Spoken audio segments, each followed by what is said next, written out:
안녕하십니까? 네, 안녕하세요.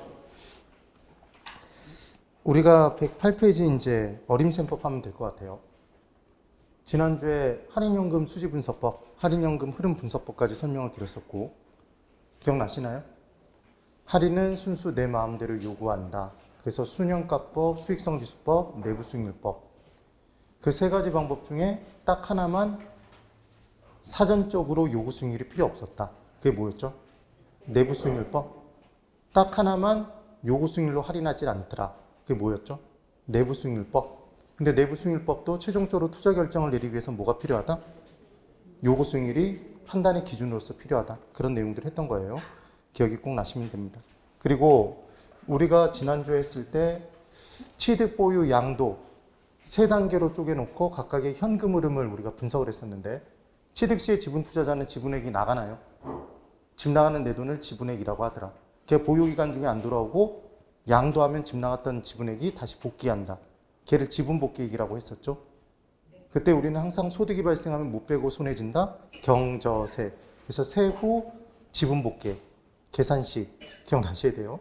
그래서 보유기간 중의 내용에서 우리가 어떻게 따졌었냐면, 보유기간 중 계산하는 방법이 가공기였죠, 여러분? 기억나세요? 그래서 가능한 총소득에서 뭘 빼고 공시 및 불량부채 충당금 빼고 기타 소득 더하면 얘는 유효한 총소득이 되고, 근데 얘를 조총, 조와 총이 같다 이렇게 기억해서 유효 조소득으로 기억했죠. 암기하는 방법이었어요. 그래서 여기서 국무총리 중에 누가 계셨다? 조순총리. 그래서 조순전후 이렇게 외우시라는 얘기를 했었죠. 그리고 사이에 뭘 낀다? 빼는 것, 경저세를 낀다 이렇게 얘기를 했던 거죠. 기억나셔야 됩니다. 그래서 얘는 유효 총소득, 보유기간 중에 제대로 임대하게 들어간 모든 경비. 걔가 영업경비인데 공정함이 결해지면 세손이 유감이다. 공정결 세손 유감인데 위에서 이미 뺀 공실충당금, 위에서 이미 뺀 결손준비금, 밑에서 뺄 감가상각비. 공감이 간다, 결혼해서 간다. 그 셋은 빠진다고 그랬죠. 그래서 영업경비를 빼면 순영업소득이 되고, 경비 비용 지출 빼면 무조건 순자 붙인다고 그랬어요. 그래서 순영업소득. 그래서 부채서비스액을 빼는데, 이 부채서비스액은 이자만 있다. 원금 플러스 이자다. 원금 플러스 이자라고 했죠. 그 빼면 세전현금 수지. 거기서 영업소득세를 빼는데, 영업소득세는 과세상 소득을 먼저 구해야 되더라. 과세대상 소득을. 근데 그 과세상 소득이 세전현금 수지와 일치하는 게 아니더라. 순영업소득과 반드시 일치하는 게 아니더라. 조정을 해줘야 된다고 그랬죠. 그게 뭐였죠? 무슨 일기? 전원일기에는 누가 살고 순위가 살고 뿔대 안경을 쓰고 세금을 마감하러 간다. 전원, 순위, 뿔대 마감. 조정해줘야 된다는 말씀을 드렸어요. 그래서 빼면 세후 현금 수지가 나오더라. 이렇게 얘기를 했던 거죠. 그 다음, 지금 얘들은 총수익인가요?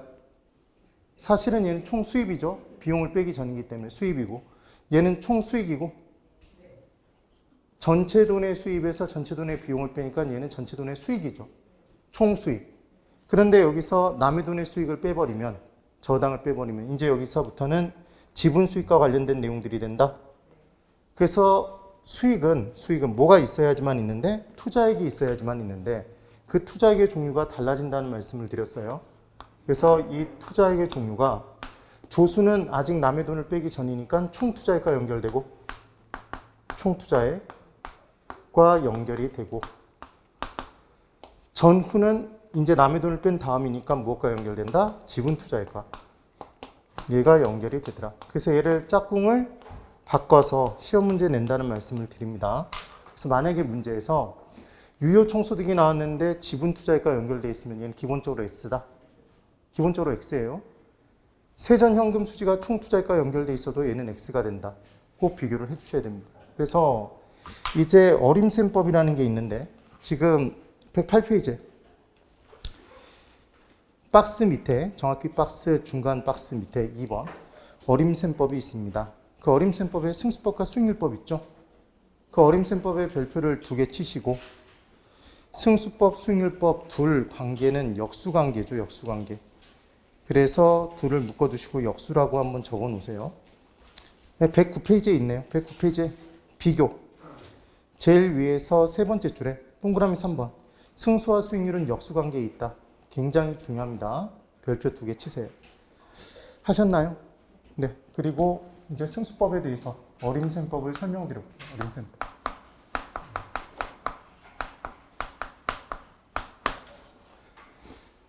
항상 부동산학에서는 어떤 용어가 나오면 그 용어의 정의는 용어 속에 있다고 그랬죠. 얘는 어림잡아 셈하는 방법인가요? 그럼 계산 과정이 복잡할까요? 단순할까요? 단순한 게 최대 장점. 근데 얘는 앞에 할인을 했다 안 했다? 할인자 들어있지 않죠. 그럼 화폐의 시간 가치를 고려한다 고려치 못한다? 고려치 못하는 치명적인 단점이 있다. 이게 어림셈법입니다. 그럼 어림셈법을 많이 사용하는 가장 큰 이유는 간단하니까. 얘가 두 가지가 있는데 승수법과 수익률법이 있는데 승수법만 정확히 기억하시면 돼요. 왜냐하면 승수법과 승수와 수익률은 역수관계이기 때문에. 그럼 승수는 이제 어떻게 하는 거냐면 세모승수가 나오면 얘는 무조건 외워야 돼요. 얘는 세모분의 투자액인데 이 세모에 맞춰서 총인지 지분인지를 맞춰주시면 되죠. 총 또는 지분에서 골라주면 되더라. 그럼 이제 연습합니다. 우리 외울 때 어떻게 외운다는 말씀을 드리냐면 국무총리 중에 누가 계신다고 그랬죠? 조순 총리. 그래서 조순은 총2다. 총2인가요? 총리. 그럼 전후는 무엇과 연결된다? 다른 것 지분 투자액과 연결되겠다. 이렇게만 연결을 시켜주시면 돼요. 그래서 이때 세모에는 조순 전후가 들어가는 거죠. 그럼 이제 연습을 합니다. 세모 승수는 뭐 분해? 여기까지 따라 하셔야 돼요. 세모 승수는 뭐 분해? 세모 분해죠. 세모 분해. 세모가 만약에 유효 총소득이면 얘는 뭐고? 총투자액이고 세전 현금 수지면 지분 투자액. 이렇게 맞춰주시면 된다는 얘기예요. 한번 네 가지를 다 해볼 거예요. 조소득 승수는 뭐 분해? 총소득 승수 또는 조소득 승수는 뭐 분해? 조소득 분해. 무슨 투자액? 총투자액. 이게 지분 투자액이 아니다라는 거 기억하시면 돼요. 그러면 순소득 승수는 뭐 분해? 순소득분의 총투자액. 세전현금 수지 승수는? 세전현금 수지분의 지분투자액. 세후현금 수지 승수는? 세후현금 수지분의 지분투자액. 얘를 바꿔놓고 문제를 낸다는 얘기예요. 그런데 이제 바꿔서 문제 낸다는 걸 알았는데 여기서 승수 중에서 딱 하나만 정확히 기억하시면 되는 거죠. 승수법. 108페이지. 그 부분에 총소득 승수, 순소득 승수 있습니다. 2번만 파란색으로 돼 있죠, 여러분. 동그라미 2번 부분에 별표를 3개. 순소득 승수는 꼭 기억을 해 두셔야 돼요. 그래서 얘를 기억하실 때 어떻게 우리가 외웠었냐면 MM으로 순자라고 기억했었죠. 순자. 그래서 여자 어르신들 예전 어르신들 이름 끝자에 자자로 끝나는 경우가 많았는데 일제의 영향으로. 그래서 여자 어르신들 이름 끝자에 자자로 끝나는 경우가 많은데 조자라는 이름은 들어본 적이 있다? 없었죠. 그래서 순자라는 이름이 있더라. 그래서 순소득 승수는 다른 표현이 뭐다? 자본 회수 기간이더라. 얘를 꼭 기억을 해 두셔야 돼요. 그래서 함정을 어떻게 파냐면 자본 회수 기간은 총소득 승수다 이런 식으로 함정을 판다고요. 그럼 틀렸다는 거 잡아내시는 거예요. 순소득 승수가 자본 회수 기간. 그럼 자본 회수 기간은 길수록 좋은가요? 짧을수록 좋은가요? 자, 지금 제가 말씀드린 게 이건 거죠. 순소득 승수는 순소득분의 순소득이 사실은 순영업소득이죠. 순소득분의 얘는 총투자액이었습니다. 그럼 한번 집어넣어 볼게요. 총투자를 10억 했어요. 그때 유효 총소득에서 영업경비를 뺀 순영업소득이 얼마냐면 1억이랍니다. 그럼 얘는 10인가요? 10이죠, 10. 그럼 순소득 승수가 10이라는 얘기는 총 투자를 얼마 했는데? 10억 했는데 해마다 경비 빼고 1억씩 들어오니까 몇 년이 지나면? 10년이 지나면 투한 총 투자액이 지분 투자액이? 총 투자액이 다 회수된다. 그래서 지금 순소득 승수는 자본회수 기간인데 자본회수 기간은 짧을수록 좋을까요? 길수록 좋을까요? 짧을수록 빨리 회수해서 또 다른 곳에 투자해서 또 다른 수익을 누릴 수 있으니까 얘는 짧을수록 좋겠죠? 그래서 순소득 승수도 낮을수록 좋다. 얘가 자본회수 기간이니까 얘를 꼭 기억을 해주셔야 되는 겁니다. 근데 뭐라고 함정팔면 또 거의 대부분 또 걸려드냐면 순소득 승수는 지분 투자액의 자본회수 기간이다. 자기 자본의 회수 기간이다 그러면 X죠. 지금 뭐죠? 수는 총과 연결돼 있죠. 총 투자액의 회수 기간이라는 걸 꼭 기억해 두세요. 정리가 되셔야 됩니다. 이게 승수법의 승수였어요. 승수. 그럼 얘의 역수가 이제 수익률이니까 수익률법은 세모 수익률이 있겠죠, 여러분. 세모 수익률. 세모에 맞춰주면 되는데 얘는 기본적으로 세모 수익이 분자로 들어갈까요? 네? 우리 수익률은 율이니까 짝대기 짝 긋고 알고 싶은 게 분자로 들어간다 그랬죠? 그럼 수익이 분자면 분모에는 무조건 뭐가 들어간다? 투자액. 그럼 이때 투자액의 종류는 총 또는 지분? 맞죠? 이 세모에 맞춰주면 되겠죠? 얘가 조순이면 얘는 뭐로 들어가고? 총 투자액. 세전이나 세후면 지분 투자액. 이렇게 기억을 해주시면 된다는 얘기죠. 그럼 결국은 얘를 뒤집으면 얘가 나오나요? 맞죠? 그래서 이 둘은 무슨 관계다? 이 둘은 역수관계가 된다. 이걸 꼭 기억을 해두셔야 됩니다. 반드시 꼭 기억을 하셔야 돼요. 그래서 이 수익률 부분에서, 수익률법 부분에서는 뭘 기억하시면 되냐면 1번의 종합자본 환원율 있죠, 여러분? 있나요? 1번에? 그러니까 지금 어디 보고 있냐면 108페이지 제일 끝에서 두 번째 줄 동그라미 1번 수익률법에 종합자본 환원율에 별표를 3개 치시고 종합자본 환원율에 자본을 괄호로 묶어보실래요? 지금 무슨 말씀이냐면 괄호로 묶어보면 자본을 괄호로 묶어버리면 종합 환원율이죠. 그래서 환원율, 수익환원법에서 환원율 구하는 방법 중에 순소득 승수를 주고 종합자본 환원율을 구하는 문제가 나온다고요. 그러니까 종합환원율은 뭐의 역수다 지금? 순소득분의 총투자의 순소득 승수의 역수죠. 그래서 이 MM의 완성판이 순자는 뭐 해야 된다? 순종해야 한다. 그래서 순소득 승수의 역수는 종합환원율이더라. 종합자본 환원율. 꼭 비교를 해두셔야 됩니다. 그 다음 2번에 지분 배당률이 있죠, 여러분? 있나요? 네. 이 지분 배당률은 정체가 뭐라고 생각하시면 되냐면 얘가 바로 세전 수익률이라고 기억하시면 돼요. 얘는 무슨 수익률? 세전 수익률. 식 만들어 볼게요. 그럼 세전 수익률은 짝대기 짝 긋고 우리가 알고 싶은 게 뭐가? 세전 수익이 분자로 들어가면 된다. 그럼 분모에는 투자액이 들어가겠네요. 무조건 수익이 분자면 분모는 투자액이잖아요. 그럼 전이니까 무슨 투자액? 지분 투자액이 들어가면 끝난다. 이렇게 되는 거죠. 근데 이 부분에 함정을 파면 뭐라고 시험 문제 나올 수 있냐면 지분 배당률은 세후 수익률이다. 이런 식으로 함정을 팔 수 있다고요. 세전이죠. 기억하시는 방법 지읒지읒인가요? 지읒지읒. 그래서 지분 배당률을 구해보십시오. 그러면 식을 만들기가 녹록지가 않아요. 그러니까 무조건 뭘로 고쳐놓고 세전 수익률로 고쳐놓으면 식을 만드실 수 있죠. 짝대기 짝, 비율이니까 짝대기 짝, 우리가 알고 싶은 세전 수익이 분자, 분모에는 지분 투자액. 이렇게 문제를 풀어주실 수 있다는 얘기입니다. 그 다음 3번의 세후 수익률은 짝대기 짝 긋고 세후 수익, 세후 현금 수지가 분자고 지분 투자액이 분모겠죠. 그렇게 기억을 해보시면 됩니다.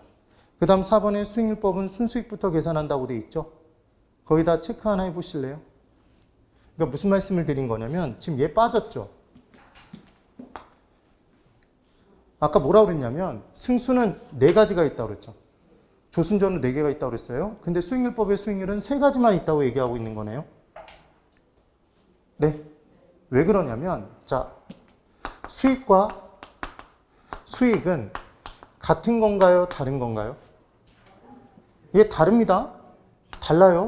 왜냐하면 수입, 들어온 돈에서 지출, 비용을 빼면 얘가 수익이죠. 맞아요. 그래서 지금 유효 총소득은 아직 뭘 빼기 전이라? 경비를 빼기 전이라, 비용을 빼기 전이라 얘는 수입이고 얘는 수익이죠. 뺀 다음이니까. 그래서 얘를 총수익이라고 한다고요. 네. 그래서 수익률법에 수익률은 몇 개가 존재한다? 3개가 존재하는 거죠. 3개가. 그래서 근데 그 부분까지 만약에 잘 기억이 안 나시면 막 외우려고 하지 마시고 그게 하나 빠졌다는 것만 그냥 살짝만 보고 넘어가세요. 그게 대놓고 나오는 적은 많이 드물기 때문에 109페이지 비교. 1번. 승수법은 투자액에 관심을 두고 수익률법은 수익에 관심을 두고 있다. 그러니까 지금 알고 싶은 게 분자로 들어간다라고 기억하시면 되죠. 그 다음 2번. 승수는 수익 대비 투자액의 배율, 수익률은 투자액 대비 수익의 비율이 된다. 3번. 승수와 수익률은 역수관계에 있다. 역수관계에 있다는 게 제일 중요한 포인트. 한계. 1번. 화폐에 대한 시간 가치를 고려하지 않는다. 할인하지 않았기 때문에 별표 3개. 2번. 한 가지 방법에 의해 계산된 비율은 다른 방법에 의해 계산된 비율과 직접 비교가 곤란하기도 하다. 그래서 일관적인 결과가 나오지 않는 게 단점입니다. 또, 그 다음 3번에 이제 비율 분석법. 비율 분석법이란 투자 분석 기법이 있는 거죠. 그럼 이 비율 분석법도 보면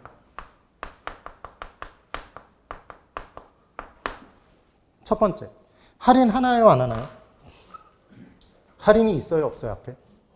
없죠. 현가라는 단어도 없죠. 그러니까 화폐의 시간 가치를 고려한다고 그러지 못한다? 화폐의 시간 가치를 고려하지 못합니다. 그게 치명적인 단점이에요. 그러면 분석해서 투자 결정을 하는데 뭘 구해서 분석하나요? 비율은 분수인가요? 비율은 분수라고 그랬죠. 그러니까 다 분수식이 나올 거예요. 그래서 첫 번째 비율 중에 대부 비율이라는 게 있답니다. 대부 비율. 얘를 뭐라고 표현하기도 하냐면 융자 비율. 얘를 뭐라고 표현을 하기도 하냐면 저당 비율. 다 똑같은 표현이죠. 얘가 우리가 공부한 LTV죠. 네, 이게 대부 비율이에요. 그래서 LTV가 80%면 부동산 가치의 80%만큼을 저당액으로 빌릴 수 있다는 얘기죠, 여러분. 그 얘기였습니다. 그래서 대부 비율은 전체 부동산 가치 중에서 부채 잔금이 차지하는 비중이래요. 정확하게 얘기하면. 그런데 얘를 이렇게 표현할 수도 있어요. 저당이 차지하는 비율이에요. 전체 총 투자액에서. 그래서 간단하게 대부 비율을 얘기하면 얘는 전체 돈분의 남의 돈이죠. 되세요? 근데 얘를 이렇게 구분해서 적어보는 이유는 뭐냐면 이렇게 생각을 한번 해볼까요? 건물이 있습니다. 이 건물을 지금 A라는 사람이 이제 사는 거예요. 그래서 총 투자액을 얼마를 투자했냐면 총 투자액을 10억을 투자했어요. 그럼 이 부동산의 가치가 처음 살 때는 부동산 가치가 얼마일까요? 얼마니까? 10억이니까 총 투자 10억을 투자해서 샀겠죠. 맞죠? 그리고 사는 시점에 이때 저당액이 얼마였냐면 5억이었어요. 5억. 그러면 이때 부채 잔금이 얼마인가 봤더니 얘도 5억이에요. 아직 갚은 돈이 없으니까. 지금 뭔가를 설명드리려고 그러는 거예요. 그럼 우리는 대부 비율을 얘기할 때 대부 비율은 처음 사는 시점에는 총 투자액과 부동산 가치가 같나요? 총 투자액이 부동산의 가치죠.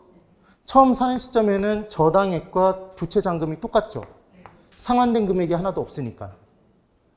네. 그러니까 얘는 그냥 몇 프로라고 얘기하면 된다? 50%겠죠? 이렇게 구하나 이렇게 구하나 둘 다 50%죠.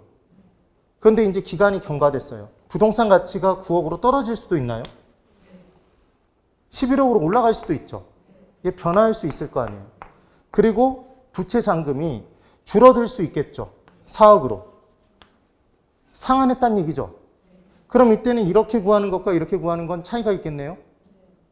대부 비율에. 대부 비율의 정확한 개념은 얘인데 그냥 보통 계산할 때 이렇게 계산할 수 있는 이유를 이제 아시겠어요? 네. 이렇게 얘기를 하는 거예요. 그래서 제가 말씀드리면 따라해 보세요. 대부 비율은 전체 돈에서 남의 돈이 차지하는 비율이다. 예, 이렇게 기억해 두시면 돼요. 되셨죠? 그런데 얘가 비슷한데 하나랑만 다르죠. 무슨 비율과 다르다? 부채 비율은 다르더라. 그래서 부채 비율은 비율이니까 짝대기 짝 긋고 우리가 알고 싶은 건 부채. 부채가 분자. 그런데 이때 중요한 건 얘는 전체 돈이 들어가는 게 아니라 뭐가 들어간다? 지분분의 부채였죠. 그래서 외울 때 우리가 MM으로 어떻게 외웠죠? 무슨 도사? 부채도사. 대부도사 없다고 그랬어요. 융자도사 없죠? 무슨 도사는 있더라? 부채도사. 부채도사는 집에 산다? 예. 집에 살죠, 집에. 그래서 지분이 들어간 거죠. 이렇게 외우시라는 얘기를 했고. 부채 치면 활활 타오른다? 그래서 급상승하는 건 부채 비율이었다. 이 내용을 기억해 두시라는 얘기를 했었네요. 되셔야 됩니다. 여기까지 이해되셨죠? 네, 꼭 잡아놔야 돼요. 그러면 여러분이 제일 헷갈려 하는 게 뭐냐면 실제로 문제가 나오면 제일 헷갈려 하시는 부분이 이거예요. 그러니까 계속 내겠죠, 사실은. 우리 지렛대 효과 공부할 때 뭐라고 설명을 드렸었냐면 총 수익률은 지분 수익률 곱하기 지분 비율. 기억나세요? 그래서 지분 수익률 곱하기 자기 자본 비율이 있었죠. 가중치 곱하잖아요. 가중치. 네, 여기 지분 비율 곱하고 플러스 타인 자본의 수익률 곱하기 얘가 결국은 저당 이자율이었고 곱하기 여기 저당 비율 곱했던 거 기억나시나요? 맞죠?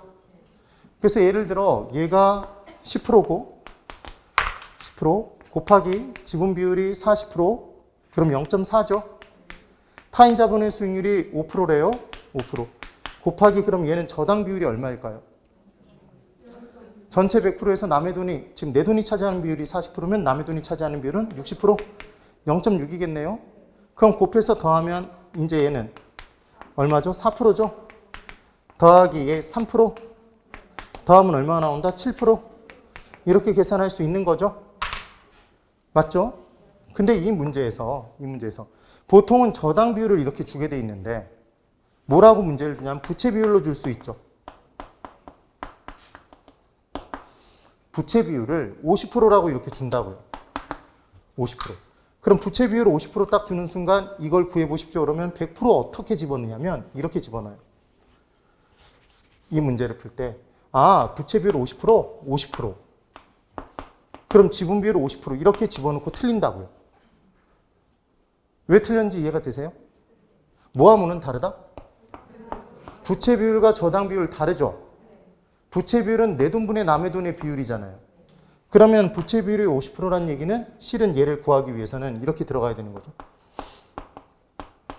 부채 비율은 부채가 분자 분모의 지분이니까 얘가 50%란 얘기는 지분이 100%란 얘기죠. 이래야 50%가 나오잖아요. 맞나요? 50이고 100이어야 되잖아요. 그럼 전체는 얼마예요? 전체는 150이죠. 그러니까 150분의 지분, 100이 차지하는 비율이 이게 지분 비율이죠, 여러분. 무슨 얘기를 하는지 이해가 되세요? 그럼 얘는 3분의 2죠. 66.7%고. 네. 그럼 부채 비율이 아니라 대부 비율은 또는 저당 비율은 얼마가 되죠? 전체 몇 분의? 전체 150분의 50이죠? 네. 그럼 얘는 얼마가 나온다? 33.3%? 맞나요? 이걸 대입시켜줘야 된다고요, 여기에. 얘를 대입시키는 게 아니라. 실제로 기출됐던 문제였죠, 얘가. 네. 그래서 모아모는 다르다라는 걸 기억해 둔다. 대부 비율과 부채 비율은 같다, 다르다? 같다? 다르다. 무슨 비율만 다르다? 부채 비율. 기억하는 방법이 무슨 도사? 예, 부채 도사라고 기억을 해두세요. 기억을 해두시면 됩니다. 그 다음 두 번째로 부채 감당률이라는 게 있대요. 그럼 부채 감당률은 율이니까 짝대기 짝 긋겠죠? 이것부터 출발이에요. 이걸 일일이 다 하나하나 외우려고 그러면 죽어나요. 그럼 우리가 알고 싶은 건 지금 부채를 감당해내는 게 알고 싶죠? 부채 감당률이니까. 그럼 부채를 감당하는 건 칠판 이쪽 보세요. 얘가 부채인가요? 부채 서비스액, 얘가 부채 서비스액. 부채잖아요, 부채. 그럼 얘를 감당하는 건 부채 서비스액이 부채 서비스액을 감당하나요? 순영업소득이? 순영업소득에서 얘를 갚는 거잖아요. 네, 우리는 알고 싶은 걸 어디로 올린다? 분자로 올리죠. 그래서 순영업소득이 부채 서비스액을 감당하는 비율이다 그러면 순영업소득이 분자, 분모에는 뭐가 들어간다? 부채 서비스액이 들어가야 되겠죠. 되시나요? 그럼 얘가 2가 나왔다는 얘기는 순영업소득이 부채 서비스액의 2배라는 얘기죠. 그럼 충분히 감당이 되는 거잖아요. 근데 얘가 1과 같아요. 얘가 1이에요, 1. 그럼 순영업소득 들어오는 족족이 남의 돈 갚는데 다 쓴다? 조만간 망한다? 위험하다, 위험하지 않다? 위험할 것이다. 그럼 얘가 1보다도 작아버리면 순영업소득이 부채 서비스액보다도 작죠? 네. 그럼 얘를 못 갚는다는 얘기잖아요. 네. 이런 내용이 되는 거예요. 꼭 비교가 되셔야 됩니다. 그래서 부채 감당률에서는 분모 분자를 잘 바꿔서 문제를 내는데 기억하는 방법. 부채를 감당하는 건 조순전후 중에 뭐다? 순영업소득. 그래서 순영업소득이 분자, 분모에는 부채 서비스액이 들어가더라. 부채 서비스액. 이걸 딱 기억해 주세요. 분모 분자 정말 잘 바꿔서 문제 냅니다. 예. 그 다음 세 번째, 채무 불이행률이라는 게 있대요. 채무 불이행률. 그럼 채무 불이행률은 짝대기 짝 긋고 채무를 불이행하게 만드는 걸 분자로 올리면 돼요. 그럼 채무를 불이행하게 만드는 건 나가는 돈들이겠네요. 그럼 나가는 돈은 우리가 세 가지를 공부했죠. 경저세. 이때 세금 빼고 나가는 돈 둘. 얘를 얘기하는 거예요. 그래서 영업경비와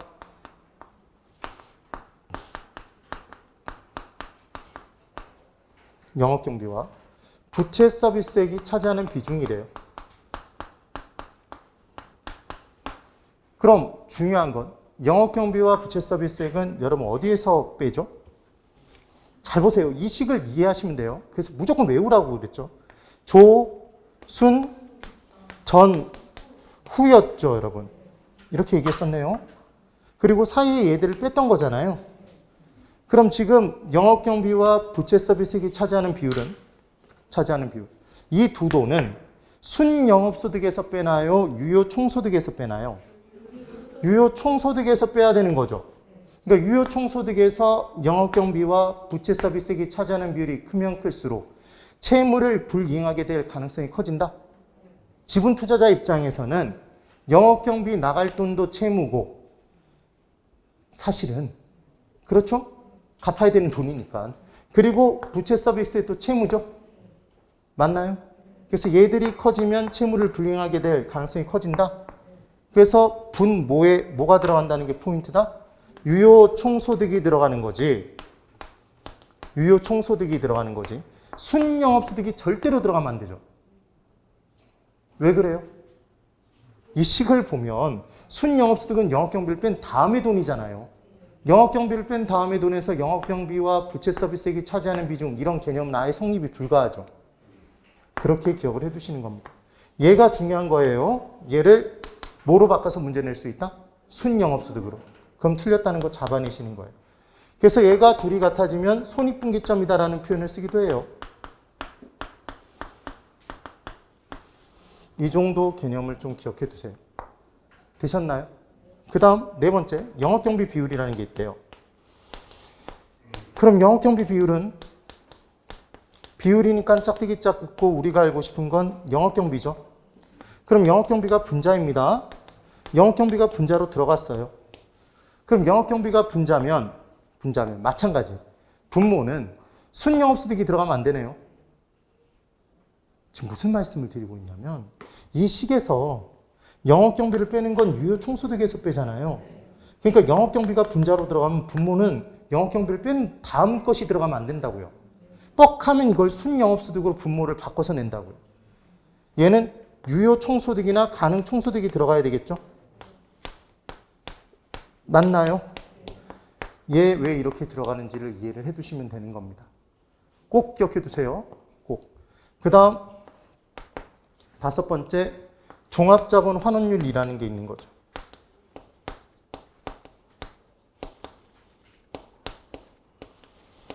이거 어디서 많이 본 것 같은데요? 순자는 뭐 해야 된다? 순종해야 된다? 순소득 승수의 역수였죠? 그럼 순소득분의 총투자액의 역수네요. 총투자액분의 순영업소득이 되는 거죠. 그럼 이게 얼마나 간단한 얘기냐면 실은 총투자를 10억 했을 때 순영업소득이 1억씩 들어오면 10년 지나면 총투자액이 다 회수된다고 그랬죠? 네. 그럼 해마다 환원되는 비율이 얼마예요? 10%죠? 그래서 10년 지나면 100%가 다 환원되는 거잖아요. 다시 돌아오는 것. 이 개념인 거죠. 그럼 종합자본 환원율은 클수록 좋을까요? 작을수록 좋을까요? 환원되는 비율은 클수록 좋겠죠. 아까 얘의 역수인 순소득 승수는 낮을수록 좋았잖아요. 그러니까 둘이 반대로 뒤집히겠죠. 순자는 뭐 해야 된다? 순종해야 된다. 그렇게 기억해 둘 수 있습니다. 그 다음 총자산 회전율이라는 게 있는데 총자산 회전율. 잠시만. 지금 5번은 비율분석법의 비율은 아니에요. 제가 비교를 해드리려고 적어드린 거고, 얘는 아까 뭐였죠, 여러분? 수익률법의 수익률이죠. 승수법에 나온. 얘랑 헷갈리는 게 뭘 헷갈려 하시냐면 총자산 회전율을 헷갈려요. 그래서 총자산 회전율은 뭐의 역수냐면 조소득 승수의 역수래요. 그럼 조소득 승수는 조소득분의 총투자액이죠. 걔의 역수니까 총투자액분의 조소득이 되겠네요. 예. 아까 조소득은 총수입이라고 했던 거 기억나세요? 수입이기 때문에 수익률이 아니라고 그랬죠. 이게 수익이 아니었어. 수익률법의 수익률이 아니라고 그랬잖아요. 그래서 순, 전, 후 3개만 들어간다고 그랬죠. 맞아요. 그러니까 얘는 수익률법, 수익률이 아니라 비율분석법의 비율이다. 이렇게 여기로 빠져나와 있는 거죠. 총자산 회전율이. 그래서 얘를 그냥 외울 때 이렇게 한번 볼까요? 조순전후 중에, 자, 칠판 그대로 보세요. 조순전후 경저세죠. 아까 어림셈법에 크게 2가지가 있었어요. 승수법과 수익률법 2가지 있었습니다. 승수는 몇 개가 있었는데?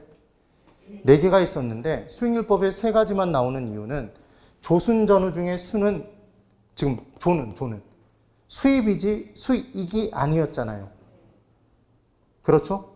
그래서 조순전후 중에 첫째가 조인데 조를 해서 줘버리는 거예요. 어디다 줬어요? 비율분석법에. 비유 맞추기 위해서 줘버렸다 이렇게 기억하시면 돼요. 그래서 총 들고 돈 내놔 그러면 자산이 회전하죠. 외울 때 이거 만약에 이렇게 안 외워두면 나중에 기억 1도 안 나요 진짜로. 그래서 총자산 회전율과 뭐가 다르다라는 걸 기억하자. 종합 자본 환원율은 달라요. 얘는 순소득 승수의 역수, 얘는 조소득 승수의 역수죠. 네. 그래서 순자는 순종한다, 순종해야 된다 이렇게 안 외워두면 뭐가 헷갈리냐면 이제 조소득 승수의 역수는 종합자본 환원율이다 그러면 거의 대부분 걸려든다고요. 조종, 총종이 아니죠. 순종이죠. 순종. 그렇게 기억을 해두셔야 돼요. 그래서 지금 3번의 비율분석법 내용을 한번 정리를 해두셔야 됩니다. 지금 쭉 한 번 다 설명을 드렸죠? 네, 보시면 돼요. 10분 쉬고 110페이지에 있는 부동산 금융론부터 시작해서 또 보도록 하겠습니다. 10분 쉬십시오.